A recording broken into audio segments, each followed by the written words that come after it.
From Hero to Zero. Begitulah nasib Valerie Adelia, finalis ajang pencarian bakat Rising Star Indonesia 2017. 3 tahun lalu, Valerie Adelia yang merupakan warga asal Surabaya, Jawa Timur, begitu dielu-elukan oleh halayak, terutama para penggemarnya. Ia tergolong bersuara merdu, sehingga mampu terpilih menjadi kontestan dalam babak final Rising Star Indonesia. Namun, selang 3 tahun kemudian, Valerie dikabarkan kabur dari rumah dan tak mengakui kedua orang tua angkatnya sebagai orang tua kandungnya sendiri. Ia juga tidak diakui sebagai anak oleh ayah angkatnya, FJ. Arinto Utama. Ia meninggalkan rumah dari Surabaya ke Semarang untuk menyimpan rindu kepada ibu kandung dan saudara kembarnya sendiri. Valerie juga mengaku dibohongi kedua orang tua yang mengaku orang tua kandung ternyata orang tua angkat. Ia mengaku ternyata anak dari hasil hamil di luar nikah. Bahkan ia sudah mempunyai ibu kandung dan saudara kembar bernama Vanessa Adelina. Ia bahkan lebih memilih untuk tinggal bersama ibu kandung dan Vanessa di rumah ibu kandungnya di Semarang, Jawa Tengah.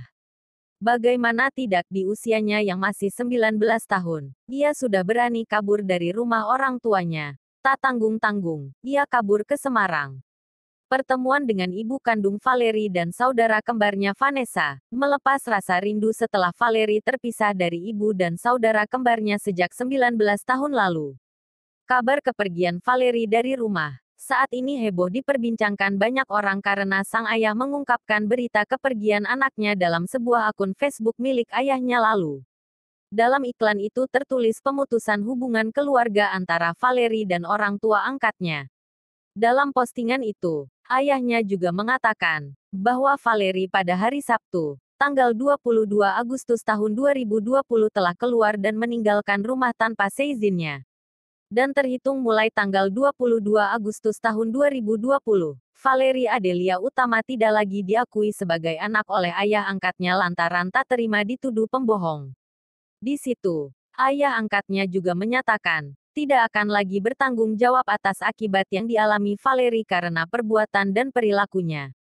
Ketika dikonfirmasi soal kabar kepergian Valerie dari rumah, sepupunya, Naomi enggan membeberkan informasi yang sesungguhnya. Namun, pihak keluarga Valerie, katanya berjanji akan menggelar konferensi pers untuk mengklarifikasi adanya berita kaburnya Valerie dari rumah.